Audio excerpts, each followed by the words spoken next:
Et donc vous vous êtes reconverti dans la batellerie, évidemment.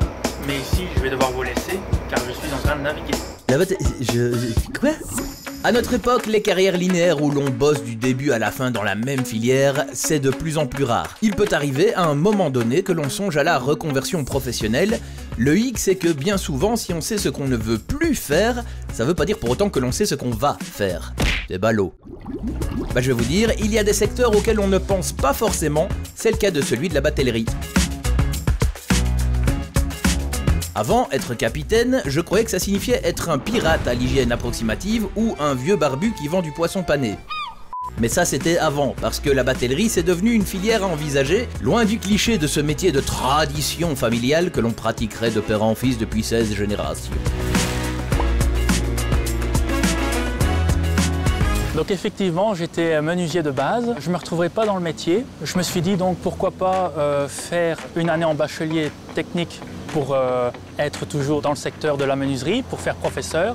J'ai fait une année, j'ai réussi cette année, mais il me manquait quelque chose pour m'épanouir. Et donc c'est là qu'à force de voir les bateaux passer près de chez moi, je me suis dit pourquoi pas passer les portes de l'école de Oui et faire cette formation de 4 années.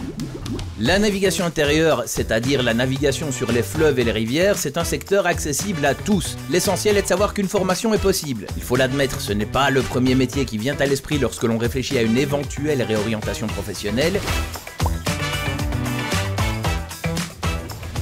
Alors ce qui m'a vraiment séduit en premier, c'est qu'on pouvait avoir une vie de famille tout en travaillant, surtout sur des petites unités comme les miennes, qu'on travaille et le soir, on n'a pas besoin d'aller dans les embouteillages, de conduire sa voiture ou de prendre les transports en commun. On descend les 4 marches de l'escalier et on est directement chez soi.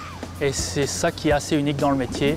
En réalité, se lancer dans la batellerie est un choix judicieux car la profession est en pénurie. On manque déjà de bateliers et d'ici 2030, l'Europe aura besoin de 20 000 nouveaux bateliers sur ses voies fluviales. Ce qui est plutôt une bonne nouvelle, il me semble. Et si ça suffit pas, on en remet une couche. Pour des raisons écologiques bien connues, le transport routier va considérablement diminuer au profit de la navigation intérieure. Alors évidemment, on trouve facilement du travail. J'avais pas encore mon permis en main, qu'on me proposait du travail dans beaucoup de boîtes. Donc c'est vraiment un métier qui est en forte pénurie. J'ai fait mes 4 années, j'ai bien été entouré dans mes stages, etc. Et maintenant, voilà, je suis propriétaire du bateau. C'est vraiment très épanouissant. Je regrette vraiment pas d'avoir choisi cette voie. Chaque jour, c'est toujours un plaisir de conduire le bateau.